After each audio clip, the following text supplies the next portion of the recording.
जय भीम नमो बुद्धाय। बघूया बातमीपत्रातला विशेष घडामोडी। परभणी जिल्ह्यातील बोरी येथील गिर्यारोहक लक्ष्य मारुतीराव भालेराव यांनी 4780 मीटर सितीधार रेंज हिमालय येथे तिरंगा ध्वज फडकवलाय। त्याच्या या कामगिरीमुळे परभणी जिल्ह्याच्या शिरपेचात मानाचा तुरा रोवला गेला आहे। त्याच्या या यशाबद्दल परभणी शहरातील महामानव डॉक्टर बाबासाहेब आंबेडकर यांच्या पूर्णाकृती पुतळ्यास अभिवादन करून सह्याद्री फाउंडेशन परिवाराच्या वतीने शुभेच्छा देण्यात आल्या। यावेळी सह्याद्रीचा वाघ सुधीर साळवे, बालाजी वावदने, कैलास पवार, युवराज गव्हाणे, मनोहर मोपकर आदींची उपस्थिती होती। परभणी जिल्हा ज्या पद्धतीने ओळखला जाते जगात जर्मनी आणि भारतात परभणी अशीच काहीतरी वेगळी ओळख परत एकदा एका आगळ्या वेगळ्या माध्यमातून करण्याचं काम आंबेडकर चळवळीतील आमचे सहकारी, आमचे लहाने बंधू, आंबेडकरवादी युवा आयुष्यमान लक्ष्मण मारुतीराव भालेराव राहणार बोरी यांनी नुकतेच ते सुद्धा स्वतः गिर्यारोहक आहेत, ते पर्वत चढणारे आहेत। त्यांनी नुकतेच 4780 मीटर उंचावर असलेल्या सितीधार रेंज हिमालय येथे जाऊन तिरंगा झेंडा फडकवलेला आहे आणि आपल्या तमाम परभणीकरांना अभिमान वाटावा, एक युवकांना आदर्श वाटावा, शान वाटावा ही गोष्ट त्यांनी भुजवानेली आहे।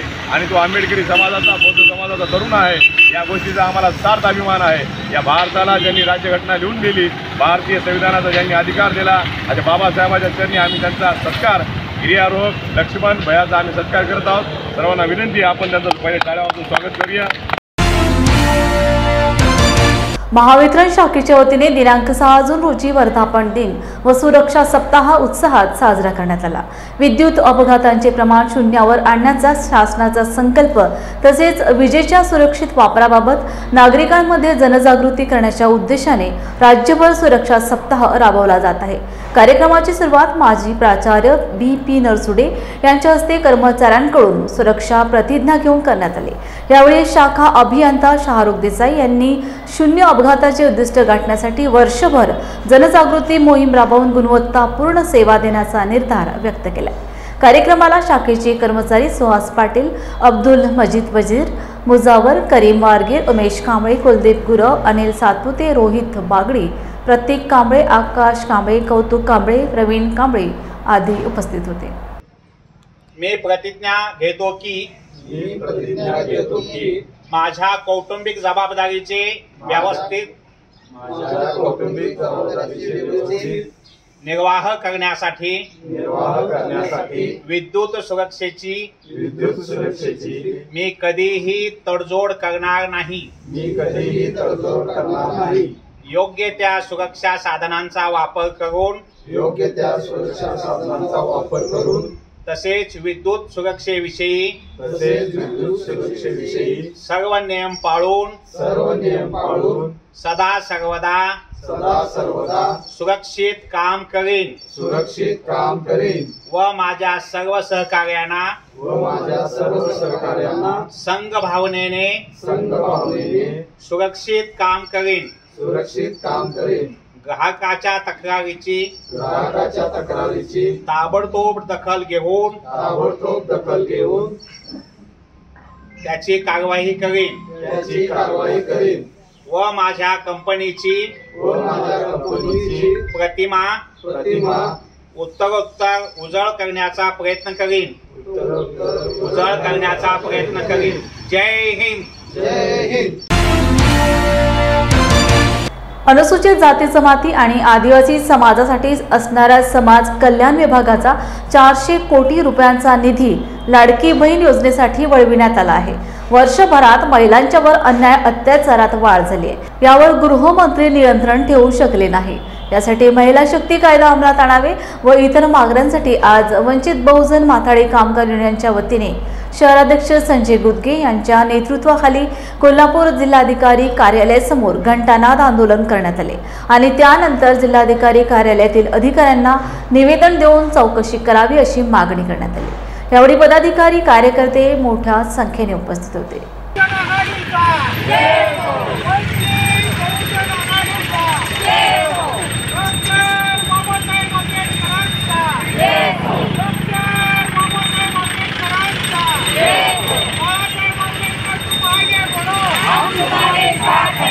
आज वंचित बहुजन माथाडी ट्रान्सपोर्ट व जनरल कामगार युनियनच्या वतीनं कोल्हापूर जिल्हाधिकारी कार्यालय येथे घंटानाद आंदोलन करण्यात आले। त्याचं कारण म्हणजे सामाजिक न्याय विभाग हे जे आहे, जे मागासवर्गीय विद्यार्थ्यांना व त्यांच्या नवतरुणांना उद्योगधंद्यामध्ये त्यांना पुढं जाण्यासाठी वेगवेगळे महाराष्ट्र सरकारने ते योजना दिलेल्या आहेत. तर त्या सामाजिक न्याय विभागाचा निधी पहिल्यांदा सुरुवातीला 745 कोटी व आता गेल्या गुरुवारी 410 कोटी रुपये हे जे लाडकी बहीण योजना आहे, या लाडकी बहीण योजनेसाठी त्यांनी वर्ग केलेला आहे. त्याचा निषेध म्हणून आज आम्ही जिल्हाधिकारी कार्यालय येथे आम्ही घटनाच आंदोलन करण्यात आले. त्याच पद्धतीनं महाराष्ट्रामध्ये महिला व मुलींच्यावर अन्याय व अत्याचाराचं प्रमाण जास्त वाढलेलं आहे. तरी कोल्हापूर महाराष्ट्राचे गृहमंत्री व सध्याचे मुख्यमंत्री माननीय देवेंद्र फडणवीस साहेब यांनी जे आरोपींना जे कठोर शिक्षा देण्यासाठी पावले उचलायला पाहिजे होती, पण ते पावले उचलताना दिसत नाही. म्हणून आम्ही जे गेल्या विधानसभेमध्ये जे शक्ती कायदा पारित करण्यात आलेला होता, तो शक्ती कायदा या येत्या पावसाळी अधिवेशनामध्ये परत एकदा पारित करून त्याची अंमलबजावणी करण्यासाठी, तसेच या गेल्या महिन्यामध्ये भरपूर मोठा पाऊस आला, वादळी वाऱ्यासह पाऊस आला, तर त्या ह्याच्यामध्ये शेतकऱ्यांचं बरेच नुकसान झालेलं आहे. पण या महाराष्ट्रामध्ये शेतकऱ्यांचं जे नुकसान झालेलं आहे त्याचे पंचनामे लवकर करणं भाग होतं, पण अजूनही बरेच शेतकऱ्यांचे पंचनामे झालेले नाहीत व त्यांना मदतही दिलेलं नाही. तर त्यांचे जे पंचनामे करून लवकरात लवकर ते मदत त्याने द्यावं. तसेच या येणाऱ्या स्थानिक स्वराज्य संस्थेमध्ये जे जिल्हा परिषद इलेक्शन असतील किंवा पंचायत समितीचे असतील किंवा महानगरपालिकेचे इलेक्शन असतील, त्या इलेक्शनमध्ये जे सुशिक्षित बेकार आहेत, महाराष्ट्रामध्ये सुशिक्षित रोजगारांचं प्रमाण जास्त आहे, त्यांच्या शैक्षणिक अर्हतेनुसार या येणाऱ्या लोकसभेमध्ये मनुष्यबळ जे लागणार आहे ते मनुष्यबळाचं कंत्राटी बेसवर का असताना त्या सुशिक्षित बेकारांना त्यांना सामील करून घ्यावं अशी आम्ही मागणी केलेली आहेत. तर या सर्व मागणीचं महाराष्ट्र सरकारने लवकरात लवकर गांभीर्याने विचार घेऊन लवकरात लवकर न्याय द्यावा. अन्यथा वंचित बहुजन जनरल कामगार युनियनच्या वतीनं संपूर्ण महाराष्ट्रामध्ये उग्र आंदोलन करण्यात येईल. त्यावेळेस कायदा व सुव्यवस्थेचा प्रश्न निर्माण झालेच संबंधित अधिकारी व महाराष्ट्र सरकार यांची जबाबदारी राहील. मी संजय गुदगे, कोल्हापूर जिल्हाध्यक्ष. रेशीम व बांबू उत्पादनाला जिल्हा प्रशासनाच्या वतीने सर्वतोपरी सहकार्य करण्यात येत असून जिल्ह्यातील शेतकऱ्यांनी रेशीम व बांबू उत्पादनातून प्रगती साधावी असे आवाहन जिल्हाधिकारी अमोल येडगे यांनी केले. कोल्हापूर जिल्ह्यातील चंदगड येथे रेशीम प्रोड्युसर कंपनीच्या विस्तारित रेशीम इनपुट सेवा केंद्राचे उद्घाटन प्रसंगी जिल्हाधिकारी येडगे बोलत होते. कार्यक्रमाच्या अध्यक्षस्थानी आमदार शिवाजी पाटील होते. यावेळी राष्ट्रीय रेशीम प्रकल्पाचे सल्लागार ए.डी. जाधव, नाबार्डचे प्रबंधक आशुतोष जाधव, उपविभागीय अधिकारी एकनाथ काबांडे, तहसीलदार राजेश चव्हाण, S.V. गुरव तसेच अधिकारी व रेशीम उत्पादक शेतकरी उपस्थित होते. आम्ही सुरुवातीपासून रेशीम 10 वर्षापूर्वी रेशीम करत होतो, पण रेशीम करताना आपल्याला काही शेतकरी जोडले गेले आणि त्या शेतकऱ्यांच्या अडचणीच्या साठी आपण एक कंपनी स्थापन केली आणि या कंपनीच्या माध्यमातून आपण इनपुट शॉप असेल, चॉकी सेंटर असेल किंवा तुती रोपे देणे असेल आणि मार्गदर्शन या सगळ्या गोष्टी आपण करत आलो आहे. पुढे जाऊन आपल्याला ह्या कंपनीच्या माध्यमातून त्या शेतकरी सभासदांना आपण एक धागा निर्मितीचं केंद्र उभारून, प्रक्रिया उद्योग उभारून त्यातून व्हॅल्यू ॲडिशन किंवा त्यातून शेतकऱ्याचं उत्पन्न वाढवण्याचा प्रयत्न नक्कीच करणार आहे. आपण 10 सभासदांनी संस्थापकांनी एकत्र येऊन आपलं भाग भांडवल जमा करून ही कंपनी सुरू केली आणि कोल्हापूर जिल्हा आपल्या सहकारामध्ये सर्व क्षेत्रामध्ये अग्रस्थानी आहे. सहकाराचं एक चांगलं मॉडेल रेशीम शेतीमध्ये सुद्धा कंपनीने दिलं आणि 312 सभासदांची नोंदणी आतापर्यंत कंपनीने झालेली आहे.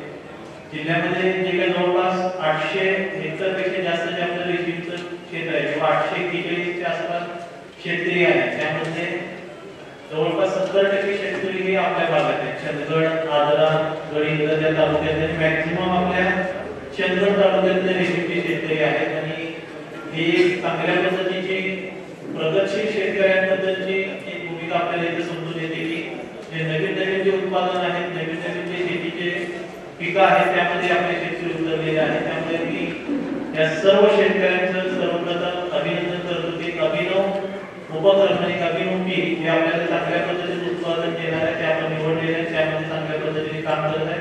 त्याच्या पुढे जाऊन आपण सर्वांनी आपल्या सर्वांचं हित सहकारातून एकत्रित येऊन आहे ही ओळखल्याने आपण ही कंपनी स्थापन केली आता कंपनीच्या माध्यमातून आपण डिपो किंवा शॉपिंग पर्यंत आपण इनपुट पर्यंत गेलेलो आहे, आउटपुटच्या अनुषंगाने सुद्धा आपण पोस्ट विक्रीच्या अनुषंगाने सुद्धा आपण यामध्ये काम करत आहे. तर मला वाटतं जेवढं व्हॅल्यू ॲडिशन आपल्याला कंपनीच्या माध्यमातून करता येईल. चॉकी उत्पादन प्रकल्प आपण आता सुरू करणार आहे.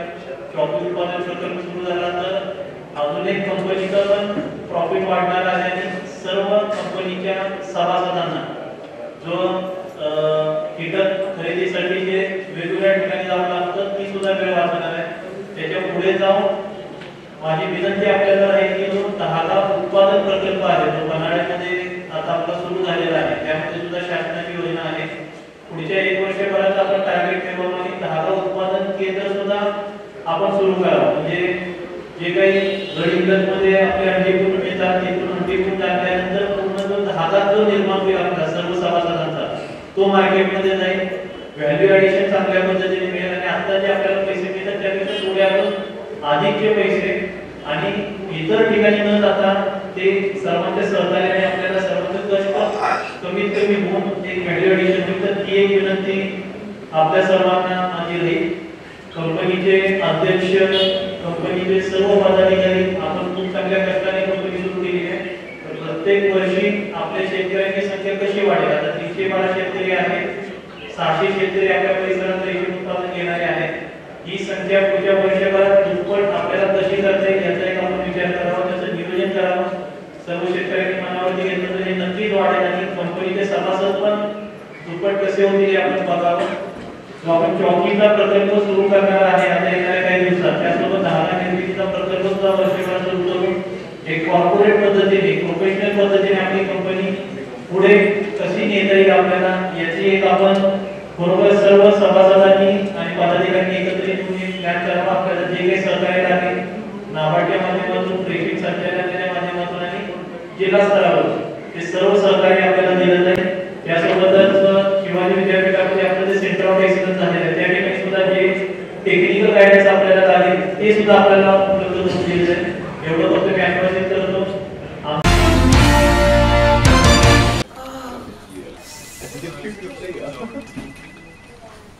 बॉस ने मीटिंग बुलाई. क्या यार, आदमी की तकलीफ को तो समझो. बाहर बाहर उठो बैठो.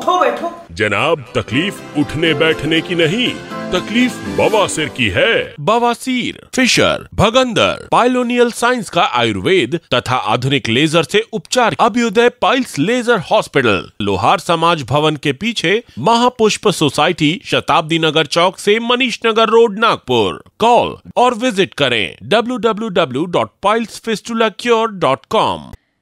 मंडळी, तुम्हाला फॅमिली सोबत चांगली वन डे पिकनिक करायची आहे का? मग आजच भेट द्या सातपुड्याच्या पर्वत रांगेत कोल्हार प्रकल्पाच्या पायथ्याशी निसर्गाच्या कुशीत वसलेलं श्याम लीला टुरिझम अँड रिसॉर्टला। पारंपरिक शेतकी संस्कृती आणि नाविन्यपूर्ण सेवा सुविधांचा अनोखा संगम, प्रशस्त फळबाग व शिवार फेरी, मुलांना एन्जॉय करण्यासाठी प्ले एरिया, विविध खेळ, स्विमिंग पूल, रेन डान्स, सेल्फी पॉइंट आणि बरंच काही। नाश्ता आणि चुलीवरील व्हेज नॉन व्हेज जेवणाचा आस्वाद, राहण्याची ही उत्तम व्यवस्था। वन डे पॅकेज 699 पासून सुरू। लग्न, रिसेप्शन, वाढदिवस यासाठी देखील स्वतंत्र व्यवस्था करून मिळेल। अल्पावधीतच लोकप्रिय झालेले कृषी पर्यटन स्थळ Shyam Leela agro tourism and resort. Booking साठी संपर्क मुक्काम तेलंखेडी, नवनाथ आश्रमाजवळ, पांढुर्णा रोड, तालुका सावनेर, जिल्हा नागपूर। मोबाईल 7276366752 किंवा 9021433560। शिरोळ तालुक्यातील नदीकाठच्या नागरिकांना महापुराच्या पाण्यामुळे संकटाचा सामना करावा लागतो। त्यासाठी जागतिक बँकेच्या तर्फे कोल्हापूर आणि सांगली जिल्ह्यासाठी निधी जाहीर केला आहे। तो शिरोळ तालुक्याला मिळावा यासाठी अंकुश संघटनेच्या वतीने कोल्हापूर जिल्हाधिकारी कार्यालय समोर 1 दिवसाचे उपोषण केले। यावेळी पालकमंत्री प्रकाश आंबेडकर यांनी उपोषण कार्यकर्त्यांची भेट घेऊन 8 दिवसात आपले प्रश्न सोडवले जाईल असे आश्वासन दिल्यानंतर उपोषण मागे घेण्यात आले। कोल्हापूर जिल्ह्यातील सर्वाधिक फटका शिरोळ तालुक्यातील नदीकाठच्या गावातील नागरिकांना बसत आहे।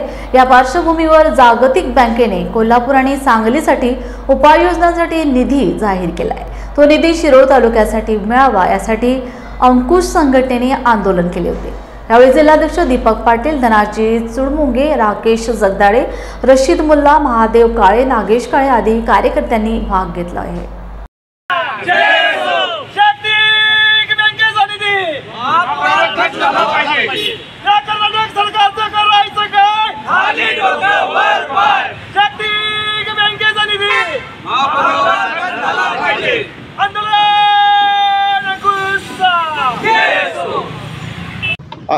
सध्या जे फंड वापरलेले जातात ते नगरपालिकेची गटारं दुरुस्त करणे वगैरे कामासाठी वापरतात, ते पुराशी संबंधित नाही असं शास्त्रीयदृष्ट्या इंजिनियर म्हणून मी बोलू शकतो. जय हिंद. ह्या महापुरानं सर्वाधिक फटका बसणारा तालुका आहे. जे नुकसान होते ते सर्वाधिक आहे शिरोळ तालुक्याचं. आणि महापूर नियंत्रणासाठी म्हणून राज्य सरकारनं जो वर्ल्ड बँकेकडनं कर्ज घेऊन जो निधी उभा केलेला आहे, त्या निधीमधून सर्वाधिक पैसा खरं तर शिरोळ तालुक्यातल्या महापुराच्या नियंत्रणासाठी वापरायला पाहिजे होता. पण जे शासनाचे मधले जे आदेश आले त्यामध्ये सांगली महानगरपालिका असेल, कोल्हापूर महानगरपालिका असेल, इचलकरंजी महानगरपालिका असेल यांच्यासाठीच फक्त निधीची तरतूद केलेली दिसून आलं. मग शिरोळ तालुक्यामध्ये इतका मोठ्या प्रमाणात नुकसान होत असताना तिथं तुम्ही जर नियोजन करत नसला तर मग हे महापूर नियंत्रण म्हणून करणार आहे काय, असा पद्धतीचा विचार आम्ही या जिल्हाधिकाऱ्यांना 15 दिवसापूर्वी पत्र देऊन विचारलेलं होतं. त्यांनी दखल घेतली नाही म्हणताना आम्ही आज इथं उपोषणाला बसलेलो होतो. आत्ता मगाशी पालकमंत्र्यांनी येऊन आम्हाला आश्वासन दिलेलं आहे की 8 दिवसाच्या आत बैठक लावतो म्हणून, पण तरी आम्ही जिल्हाधिकाऱ्यांच्या निरोपाची वाट बघत थांबलेलो होतो. जिल्हाधिकाऱ्यांनी आता बैठक घेतली आणि पाटबंधारे विभाग आणि जे DPR बनवणारी खाजगी कन्सल्टंट कंपनी आहे यांची आणि आमची बैठक लावतो आणि तुमच्या दृष्टीनं जे मुद्दे आहेत महापूर नियंत्रणासाठीची जी कामं आहेत ती तुम्ही तिथं सुचवा आणि DPRचं सध्याचं स्टेटस काय आहे ते सांगायची व्यवस्था करतो असं आत्ता जिल्हाधिकाऱ्यांनी आम्हाला सांगितलेलं आहे. 8 दिवसानंतरच्या बैठकीनंतर आम्ही पुढील आमच्या आंदोलनाची दिशा ठरवणार आहे. पण राज्य शासनाला या निमित्तानं आमचं एक सांगणं आहे की जर तुम्ही या महापुरावर नियंत्रणासाठी जर पैसे आणलेले असतील तर इतर विकास कामासाठी ते पैसे न वापरता खरोखरच्या महापुराच्या नियंत्रणासाठी ते वापरायला पाहिजेत. आणि त्यामुळं लोकांना काहीतरी फायदा होईल अशा पद्धतीचं तुम्ही काम करा. ठेकेदारांचा फायदा होण्यासाठी यातून विकास कामं करू नका अशी आमची या राज्य शासनाला या आंदोलनाच्या माध्यमातून आमची विनंती आहे. राष्ट्रवादी काँग्रेस पार्टी या असंघटित कामगार विभागाची जिल्हा आढावा बैठक परभणी शहरातील वसमत रोडवर असलेला सावली विश्रामगृह येथे पार पडली. या बैठकीसाठी महाराष्ट्र राज्य संघटक सचिव बळीराम नखाते उपस्थित होते. या बैठकीमध्ये पुणे येथे होणाऱ्या राष्ट्रवादी काँग्रेसच्या वर्धापन दिनानिमित्त परभणीतील सर्वच राष्ट्रवादी काँग्रेस पक्षाचे कार्यकर्ते रवाना होणार असल्याचे सांगितले. यावेळी येणाऱ्या निवडणुका पंचायत समिती, जिल्हा परिषद, नगरपालिका यांना सामोरे जाण्यासाठी या बैठकीचे आयोजन करण्यात आले. या संघटित कामगार संघटनेचे जिल्हाध्यक्ष अनिल पुरी, शहर जिल्हा काँग्रेस कार्याध्यक्ष समीर खुरेशी यांच्या पुढाकारातून बैठकीचे आयोजन करण्यात आले होते. यावेळी ग्रामीण उपजिल्हाध्यक्ष शंकर झाडे, विधानसभा अध्यक्ष साजिद खान, राजेश जोगदंड, गजानन चौधरी आदींची उपस्थिती होती. राजर्षी शाहू छत्रपती मेमोरियल ट्रस्टच्या वतीने देण्यात येणारा प्रतिष्ठेचा राजर्षी शाहू पुरस्कार, यंदाचा पुरस्कार ज्येष्ठ चित्रपट व नाट्य दिग्दर्शक डॉक्टर जब्बार पटेल यांना जाहीर झाला आहे. याबद्दलची माहिती ट्रस्टचे अध्यक्ष तथा जिल्हाधिकारी अमोल येडगे यांनी पत्रकार परिषदेत दिली. पुरस्काराचे यंदाचे हे 39वे वर्ष असून 26 जून रोजी शाहू जयंती दिनी या पुरस्काराचे वितरण खासदार श्रीमंत शाहू महाराज यांच्या अध्यक्षतेखाली पालकमंत्री प्रकाश आंबेडकर यांच्या हस्ते देण्यात येईल. 1 लाख रुपये, शाल, श्रीफळ आणि मानपत्र असे या पुरस्काराचे स्वरूप आहे. डॉक्टर पटेल यांनी अनेक चित्रपटांची निर्मिती केली असून डॉक्टर बाबासाहेब आंबेडकर चित्रपट निर्माण केला होता. त्याला राष्ट्रीय पुरस्कार मिळाला आहे. सध्या ते महात्मा ज्योतिबा फुले चित्रपट बनवत आहेत. पत्रकार परिषदेला ज्येष्ठ इतिहास संशोधक जयसिंगराव पवार, डॉक्टर अशोक चौसाळकर, ट्रस्टच्या सचिव मोहिनी चव्हाण, प्रशासन अधिकारी राजदीप सुर्वे, व्यवस्थापक DM नांगरे, पोलीस उपअधीक्षक सुवर्ण पत्के उपस्थित होते.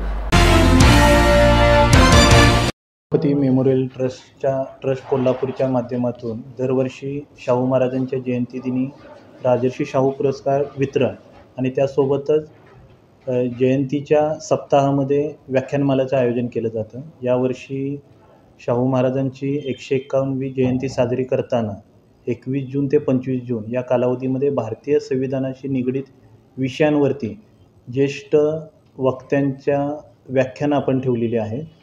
तर 21 जून ते 25 जून या दिवशी दररोज सायंकाळी 6 वाजता शाहू स्मारक भवनमध्ये ही आपली व्याख्यानं होणार आहेत. आणि त्यासोबतच 26 जून 2025 या छत्रपती राजर्षी शाहू महाराजांच्या जयंतीदिनी आपण 39वा राजर्षी शाहू पुरस्कार यावर्षी पद्मश्री डॉक्टर जब्बार पटेल यांना प्रदान करणार आहे.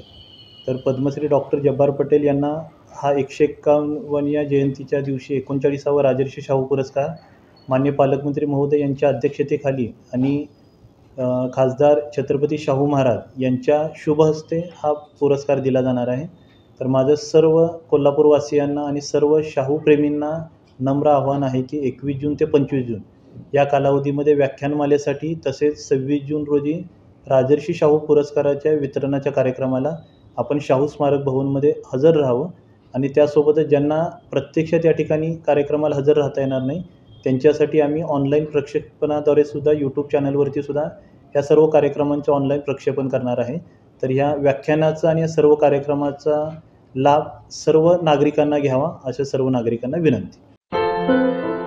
क्या हुआ बहू? माँ, पाइल्स की बहुत तकलीफ हो रही है. तो तुम गुदरोग सर्जन के पास क्यों नहीं गई? देखो, जैसे हार्ट के लिए हार्ट स्पेशलिस्ट, ब्रेन के लिए ब्रेन स्पेशलिस्ट, तो पाइल्स के लिए पाइल स्पेशलिस्ट क्यों नहीं? स्त्री हो या पुरुष, टॉयलेट में तकलीफ केवल पाइल्स ही नहीं और भी कई प्रकार के गुदरोग तथा कैंसर भी हो सकता है. इसीलिए इसकी प्रत्यक्ष जांच जरूरी है. ठीक है माँ, पर जांच के लिए हम जाएंगे कहाँ? वही काले आयुर्वेदिक पाइल्स हॉस्पिटल में. लेकिन माँ, प्रेगनेंसी में पाइल्स की दवाइयाँ? प्रेगनेंसी में आयुर्वेदिक दवाइयाँ सुरक्षित होती है. जनहित में जारी काले आयुर्वेदिक पाइल्स हॉस्पिटल, औषधि चिकित्सा तथा सर्जरी ट्रीटमेंट उपलब्ध. हमारा पता उमरेड रोड, दिघौरी बस स्टॉप के पास, नागपुर. अधिक जानकारी के लिए वेबसाइट पर जाएं kalepailshospital.com.